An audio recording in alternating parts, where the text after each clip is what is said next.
Hey guys, welcome to the Spiritually Fit Podcast. My name is Connor. I'm here with Drew Hester, our producer extraordinaire of North American operations. And then we have Joe Decrion, campus pastor at Lynchburg City Church, North America. The title grows longer every time. I'm senior global pastor. Dude, Spencer really lucked out in being in the Aloha campus.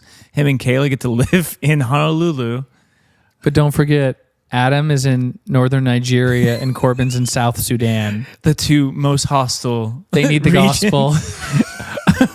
I think I just saw something about there was a bunch of martyrs recently. Those are, yeah. And we have an open slot for our next pastoral intern in the Democratic Republic of the Congo. Yeah, we haven't been. We've not received any applications yet. Yeah, Corbin keeps sending back letters please send me back. And so anyway, we ended our question on membership. Yeah.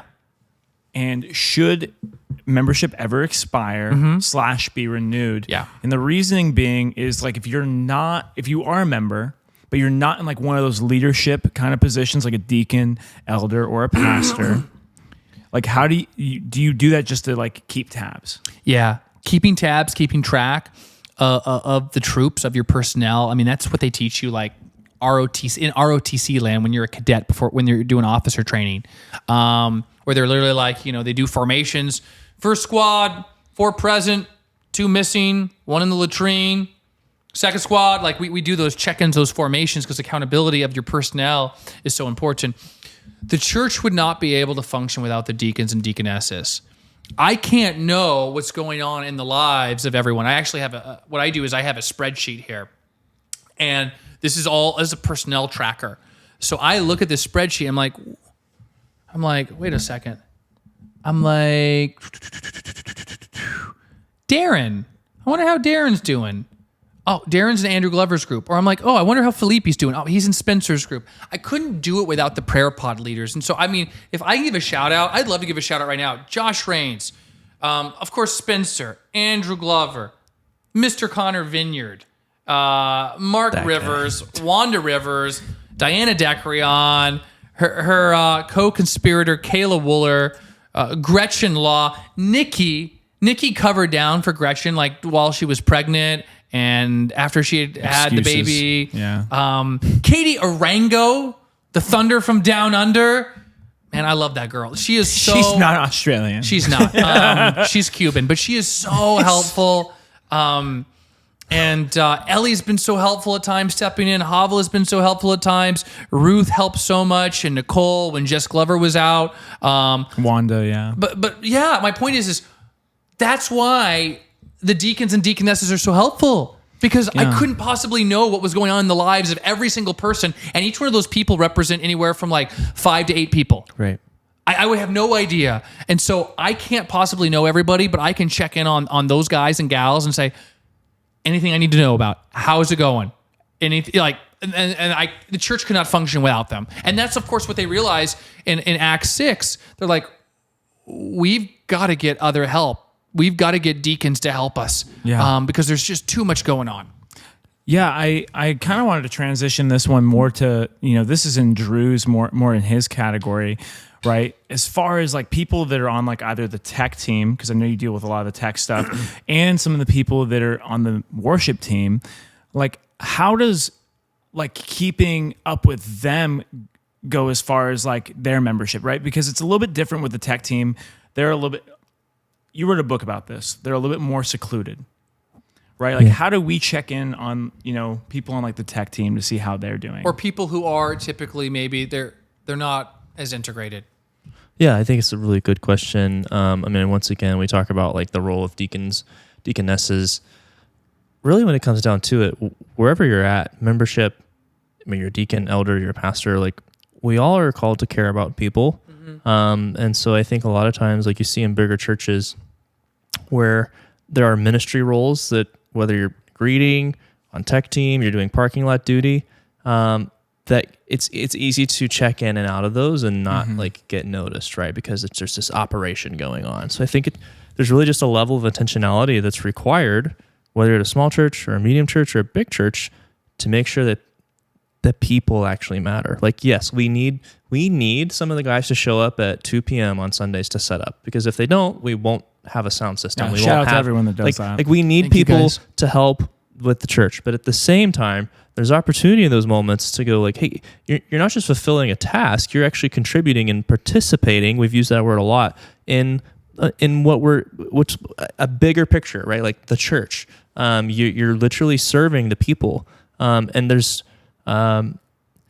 just so much more than checking boxes, and I think that's why it's so important. Like there's relationship needed, there's leadership needed, but ultimately it's like I need to care if I'm a worship leader, I'm the team leader, whatever it is, tech team lead. Like I need to have a heart for pastoring these people. Yeah. Well, regardless of my title, right? Like I'm not a pastor, but I can still help shepherd these people. Yeah. And like maybe I don't have all the answers, but I know that there's people at the church who do. Yeah. And so I don't know if that answers your question or not. Well, what are like some of the what are some, and both of you can kind of contribute to this.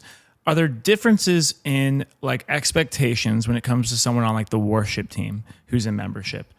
Is there a little bit different of an expectation? Because you are a seen role. Yeah, you're. Because you're not like Yes. an elder So necessarily. my short answer is yes, and we literally have a 1-page document that says expectations of the worship and tech team. Like, because I tell the people on the team, you might not be a deacon or deaconess, but you are automatically like going to be viewed in a 'cause leadership role because you are like on stage on any given Sunday. You're the beginning event. Yeah, because like it's a little bit more. It seems like it draws a little bit more responsibility than a regular membership, like how you conduct. the perception is for sure. You use the word perception. I would imagine a scenario where, okay, let's say the people who come to set up, they're not on the worship team necessarily, but they help set up, but then they're just contributing in the service as a regular attendee, if you will, as if they're a part of the congregation, they're not on stage. If later in the week they go out and someone sees them doing something sinful out in public, I'm gonna find out. well, you're going to find out. I'm gonna get an email, a text. But if someone on the worship team is doing that, you're not just going to find out about it. Now you've got a problem to deal with, because there is just this Yeah. built-in expectation. They're like, hey, there's some sort of qualification that really happens to get on stage, right? Like he talked about the document. For different churches, it's different things, but like there's a level of like, hey, if I'm going to get up here and proclaim truth and try to sing truth in front of people and lead people in truth, there's a different expectation on that. And so like, I don't know that if we have written consequences, but I think it basically would follow in the same line of like a deacon or like an elder who messes up. Like there's So what do you think of like the idea of someone, and like, I don't want to go too far into this topic. Only reason is, guys, is because I want to actually do a whole episode on like worship. Sure. I think there's so much in it. But do you think there should be a requirement for someone to have some sort of vetting as like far as a person? Because I feel like sometimes we're like, this person can freaking sing. Yeah, we've had gotta this have discussion. Yeah, this is an internal debate amongst many churches. Like I go to conferences, and this is a topic every year. Does talent trump commitment to Scripture? And the answer for me is going to be no, right? Like I've heard this quote that it's in a book, and I'm going to forget which one it is now, but faithful worship leaders should be leading worship with a Bible in hand, and it not literally, but your worship leader, your people who are on stage should actually believe and know the thing that they're singing about, because in the same way that I would expect the pastor to actually believe what he's preaching, right? We've all been to a sales pitch where you can tell the guy that's given the sales pitch doesn't actually care. He's just trying to make another buck. Yeah.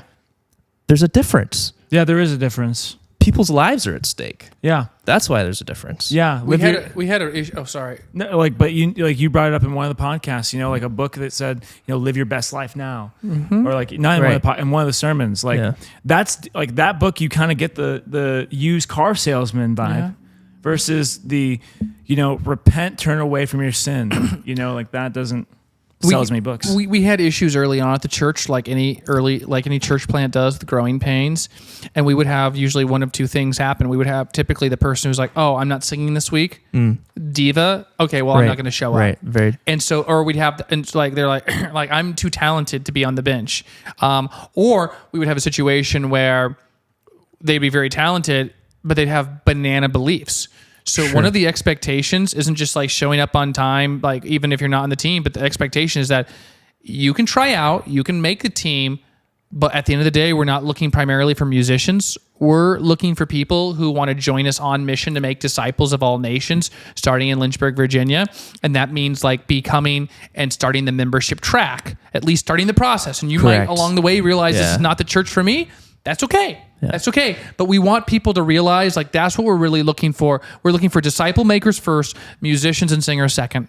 Every church can nail the audition process, right? Like we know how, if you're a musician, you know how to listen to someone play and decide whether or not they're going to be able to facilitate worship, the music portion of your service and help or aid in that or distract. Like it's usually pretty clear. You either have the skills or you don't, or maybe you have skills that can be developed, but like there's usually like a line where that's pretty easy to determine. A lot of churches stop short with that and go, yeah, okay, you've got the talent, great. We can bring your spiritual beliefs along at some point. And for me, like I think they're both just highly important.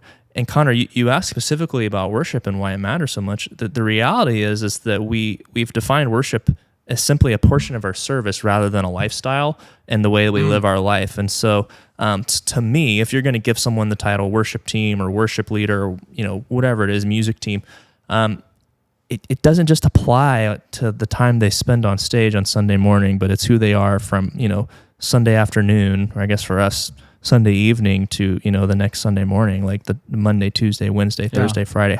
Are they leading worship in their own life at home? Are they able to worship God off and on the stage? I think those are important things to consider. What do you do in the situation? I know that Drew, you and Peter share a lot of the responsibilities with like worship, like leading that on Sunday. Like, what do you do in the situation where it's like the day of and you found out that, like, let's say, one of the people that's supposed to sing, did something the weekend before that was like, we live in a college town. Guys, it's usually going to be a guy that does something dumb. But let's just say that he does something dumb. He like, let's say that you find out that he was at a party and he slept around. I don't want to find out until Monday. Yeah. Please don't don't tell you. Just wait till But Monday. let's say that happens, because that is a possibility. It's a couple frustrating. days before, like you find out that this person was doing that. I don't think there's a blanket answer, and the reason why is something you and I have talked about, and that if let's say there's a guy in a situation where he sins, but he's repentive and he has asked for forgiveness of those sins, he's made it public, like he's confessed, and he's walking through that, and he's being restored from that. We are all sinners in need of that grace. So why should he be disqualified from playing on the team? Yeah. Versus, hey, I just found out that my drummer last 3 days ago is doing this thing, and he did it again the next like day, snorting and it's coke, like, and he like- doesn't see a problem with that. That's when there's an issue, and you can correct me if I'm wrong, but to me, that's where the line is. It's like, okay, they're living in a way and they don't see that it's wrong. That's the disqualifier. What right if they there. like, you can tell that they're repentant, but they just keep doing it? I mean, it goes back to like church discipline. Yeah, I mean, Yeah. we would talked go about this. through church discipline. Yeah. You know, And you would this start goes, I don't want to like redo the church discipline Yeah. episode, but yeah, there's a difference between discipline and church discipline. Discipline Right. happens, and I've had to discipline people on the worship team before, and Yeah. I'm like, I think you probably should ride the bench for Yeah. the next 6 weeks. You can give the people on the team whatever answer you want, and then I also like link up with like Peter, and I'm like, hey man, like here's what's going on. This is what I asked the guy. Like he's going to be on the bench for the next 6 weeks. And one time Peter was like, I would like to caveat the punishment you gave, and I said, what's that? He's like, because I think, what was it? It was either I said, so you're on the bench for the next 6 weeks, and Peter's like, he still needs to come and help us set up. I was going to say that. Yeah, like in other words, Still you're be on the part of the bench, team. but you're still part of the team. Just Okay. like if you were on a basketball team, Yeah. you may not be allowed to play in the game, but you just got to come to practice and you Yeah, got you to don't do the just get to, workouts. like Yeah. go home and just watch You don't get a YouTube. free ride. Yeah, exactly. Yeah. So. Go ahead. No, Bill. So that, I guess that brings up another question. What if I'm not singing, right? Let's say that, it's not my turn. Should I still be required to go help set up and participate? that's really nitty gritty. I mean, I think in a small church, it takes a whole. It's all hands on It's deck. all hands on deck all the time. However, I don't think that we necessarily expect everyone to show up every 52 Sundays out of the year. I think there's some shared responsibilities and just There is. life that happens where it's like that's a little unrealistic. Yeah. There is. But there's also like a level of, well, if you don't ever help, then that could be a problem, right? Like It could affect morale. don't just show up and be the one to take the mic and sing. Show up and help set up every once in a while. Like, That's why it's like for me, like in the summertime, oftentimes because we're short staffed, I oftentimes am doing grunt work after the service. Yeah. But I also think it's important that people see me doing grunt work after the service. I think that's a testimony in and of itself that I can still do that when we're short staffed. Yeah, actually, that reminds me. Like Paul Washer, I think it was Paul Washer. I'm not 100% sure, but he was talking about how he had a friend who was in an internship after seminary. Who there was two of them, and like they were required to clean. Right, that was a part of their internship. Like, hey guys, we're a small church, you have to clean, and like they were taking out the trash, and like his buddy had a good attitude while doing it. Just put up with it. But then the other guy would like complain about it, and they ended up firing him. And like kicked him out of the Wow. internship, and it was a part of a test in a way. Yeah. To see like how bought in are you, Yeah. And like because no one wants to take out the trash. Everyone wants, No. like as you said, to like preach the They sermon. want to be the rock star. yeah, and especially like in something like in worship, it is kind of like a rock star kind of gig, it can be. Yeah. I've seen you up there. Anyway, I want to go ahead and transition this to, let's say someone is a long-term member Okay. and they decide that they're going to leave. Are they Where graduating? Are they moving away? well, okay. If they're moving away, I'm sure you don't like have any qualms with that. Bittersweet. It's bittersweet. I think there's like lines of wisdom to be drawn here where it's like, okay, like if you're going to move away, have you talked to anyone about it? Like have you let's prayed say- about this? Like, let's say that they're like military, right? Like, let's say that, like Spencer, he's an Army chaplain, he's reserves, but if he was to go active duty, He's gone. Yeah. yeah, So there, and I think what Drew said is important. Like if let's say you are a young person, maybe you're in college, maybe you're not in college, but I would say talk to your pastor or leaders at your church and say, hey, I'm thinking about moving away. I don't know if I'll stay in this city. Yeah. And at least get some feedback from them. I right. mean, Maybe I've got a job offer and I'm considering it. I want to, I'm fresh out of college. It's my first yeah. job We live offer. in a college like, town, so this is a very common. So I mean, in a situation like that, we do have people they come here a couple years, they graduate, they leave. It's bittersweet. It is sad. I don't want them to go. We're not going to gatekeep anyone from leaving. We would love for you to stay, but like if God's got Yeah. something else for you, Yeah, like we're I not literally- going to like. I had a conversation today, and it was like it was Nicole Wilson, Johnny Wilson, and Nikki. I think I was just briefly because the women, all the girl, Diana, Gretchen, and Jess Glover had women's group today, and I was like, man, I want all three of those people to stay in Lynchburg and get jobs and live here in community, and that's a compliment to them because like if I didn't like them, I'd be like, I can't wait till they leave. But I'm like, oh, I love Johnny, I love Nikki, Yeah. I love Nicole. Like those are great people. Like, man, I don't want them to leave Lynchburg. I mean, I hope they explore ideas that maybe, would potentially present an option for them to stay here. So, I mean, that's usually where my heart is 9 out of 10 times. I want them to stay. Okay, well, let's say that there's someone just says, Joe, I don't feel like I belong here. Let's say that I feel like I should. There's this other church I've checked out a few times, and the community just fits more with my lifestyle, or like the community is a little bit more aligned with my beliefs. What happens when it's not? Then I leave again. And then what about the third time? I get these That's dear the charm. wasn't there a movie called Dear John? Yeah. There's Nicholas Sparks one. Yes. Yeah, I Yeah. didn't watch it, but I get the Dear Joe letters all the time. I feel like this other church is, well, what happens when it's not? Well, I don't think that'll happen. Well, it just did. But I think that was a one-off. What if it isn't? Because you made a commitment here, you became a member here. Like, what's changed? Well, I just don't feel that connected. Well, you think you're more connected to this one? Yes. What happens when you're not? Well, I don't think that'll happen. It did. I mean, it's really, really dangerous like road to travel. So, like, I'm thinking through some scenarios. You mentioned it being a college town. There's Yeah. things like jobs that could pull someone away from a church. Sure. There's other things like maybe you meet someone. Like, okay, what if you start dating a guy or a girl from another church, and then like a couple years later, you're ready to get married, and you've got to decide. Maybe you're both members at your church. How do you navigate that situation? I think with wisdom, I think you should probably talk to your pastors. And if you don't want to talk to your pastors, I think that's a red flag. Because like Hebrews 13, they're watching over your soul to give an account. Like, and I think I need to revisit this verse again because it's just so critical. I don't even want to paraphrase it, but obey your leaders, submit to them, for they are keeping watch over your souls as those who have to give an account. Let them do this with joy and not with groaning, for that would be of no advantage to you. There are some members who make me groan. And I'm like, dude, what are you thinking, man? And it's just frustrating. And then there's other people who are just such an ease to pastor. And I love those people. And just to That's us. clarify, is it frustrating because you love them so much that you don't want to see them? It Make is. the It wrong- is. It is. Yeah. You know, So it hurts. It absolutely hurts. When ministry is, I help you, you hurt me. Constantly, like what I'm doing is, I'm like, okay, how are the sheep doing? Okay, that little sheep looks good. That little sheep looks good.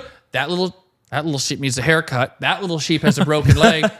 Look at those two little sheep, that little boy sheep and girl sheep. There they are, jumping out of the pen again, going to do boy and girl sheep things, and they're not supposed to be doing those things. All right, Drew, Connor, we got to go get those sheep and bring them back into the fold. That's a constant job of the shepherd that they're doing. Yeah. And so to that person, I would say, like, going back to your scenario, boy, girl, they both are plugged into local churches. They need to have conversations with their leaders, with their pastors. Oftentimes, you and Rebecca were in a similar situation. Yeah. But I think two things trumped. I think you were more plugged in than Rebecca. Mm-hmm. And also you were her husband. Mm-hmm. And I'm not saying that that's carte blanche, but I would say this, ladies, especially you right now, it is so difficult. It is so difficult for guys to lead. It is so difficult for guys to lead spiritually. If your husband wants to go to a church and maybe it's like you give it a B- and it's not your favorite church, that's an A+. If he really wants to go. Please. Don't discourage him. Yeah. Don't discourage him. It is hard enough to be a husband, to be a dad, to be a father, to lead. If he he's like, I know you like this other church a little bit better, but I really like this one. Like, please let him lead. Don't be a stumbling block for you. I'm going to speak from experience. Okay. I was going to ask you because I knew you. I think that some guys, and I'm going to say some because I know that I'm at least one of those some, at times in my marriage, have just defaulted to whatever my wife wanted to do simply because I thought that's how I'll serve her. That's how I'll be selfless. Which can be a good thing. But the motivation for some of the decisions I've made spiritually with my wife, given where we've been to church, how we've approached that from the get-go, was made simply just because I don't want to cause a problem. I just want to be selfless. I want to serve her, let her take the lead on this. Thank God that we found churches and now are at a church that I've grown at and where I've connected at and that challenges me. And the Lord can do things through that. But my caution would be to those guys is you are the leader. Be the leader. Don't wait, because you might not end up in the same situation like me where it kind of worked out. Yeah. You might end up in a situation where you've taken a pattern of just sitting back when you need to stand up. Yeah. And it creates cracks in your relationship Correct. that you think you don't even realize that are there. There's a false sense of security and I'm serving my wife. I'm doing the right thing. Yeah. The Bible tells us to lead our wives, to take them to the altar, point them to Jesus. I'll be transparent. I mean, there was never a time in which I was dating a girl in which I said, hey, do you want to come to church with me? There was never a time. Every single girl I dated, except Diana, they were like, hey, do you come to church with me? And I was like, sure. That's me. And if that's the situation for the pastor, that's the situation. My guess is for a lot of people that struggle with that, because our natural tendency is to be like our father Adam and abdicate any role and just like give it away. And we do it because oftentimes, especially if we're not married yet, well, we don't want to upset the apple cart. We're like, well, if I kind of bring this up and, you know, she's going to push back. And then, oh, by the way, her natural proclivity will be to push back like her mother Eve. And then it just creates this problem that is as old as the garden itself. And I'm just like, guys, like, don't. The situation that we're bringing up, it seems like it is mostly, you know, a member at our if like there's a member at like LCC or at any other church who's thinking about leaving, and he's a member and he's like really ingrained and really involved. If they're thinking about leaving, a lot of times it does seem like it's because of a girl, right? What do they? No. What? This never happens here. No, it happens in a college town. Again, a college town. People are meeting people in causes college. me the groan. I'll just be real. The groaning that it talks about in Hebrews 13, like that. This causes me groaning because I'm like, wow. And then I know it causes other people groaning because like, wow, I poured into this person, I discipled this person, and then they're just like, I mean, she's hot, man. I just want to be clear, like, we're not sitting here trying to say like no one can ever leave the church. Of course not. We're just asking and pleading with you, especially for me, based off experience, to like do it through wisdom. Do it through like actually have conversations like you would with any other situation you're dealing with your pastor. Most people don't because they don't want to hear. They don't want the correction. They're like, I know what that person's going to say, and I don't want to hear what they have to say, or I know what they're going to ask. Yeah. I don't want. What do you say? Because you guys said like, you know, you were talking to the women to like encourage the man to lead. Yeah. What do you say if you're a guy listening to this and that woman is not being encouraging? Let's say that she's not encouraging him to lead. Let's say that she is like being like strict, like, no, we're going to do it my way or the highway. This is one of the reasons why you need pre-engagement counseling. Correct. If you're thinking about getting married, you need to do pre-engagement counseling. I didn't say premarital. At Lynchburg State Church, we do pre-engagement counseling. And my guess is that if you're having a discussion about that, there's other things that you've missed in your relationship that you need to have discussions about and get figured out. Yeah. That's just a guess. There are good reasons to leave a church, and there are bad reasons. And the majority of people that leave a church don't leave a church for good reasons. They leave a church for bad reasons. I don't feel connected. The worship isn't engaging. I'm not feeling the sermons any longer. The bass guitar is too loud. The girls aren't hot enough. I don't get enough speaking roles. I don't get to sing enough. Yeah. Yeah. There's not enough old people. There's not enough young people. The porridge is too hot. The porridge is too cold. The AC sucks. It's the Goldilocks syndrome, dude. Yeah. It's the Goldilocks, and yet we've got people thousands of miles away in communist China who are walking an hour to show up to a freaking worship service to sit on a dirt floor with like one light bulb, and you've got a litany of like freaking excuses and can't get your crap together. Yeah.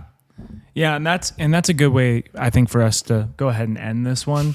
If you guys have any other questions for us that you're like, hey, this wasn't answered on the podcast, we do a follow-up Q&A for some of the previous episodes. So please comment those and then share them in a group chat with us. We would love to answer them. If you want to keep it anonymous, we can also answer that and keep it anonymous. But anyway, thank you guys for listening. Be a part of a local church. Be a part of a local church. Yep. Amen. Take care, guys.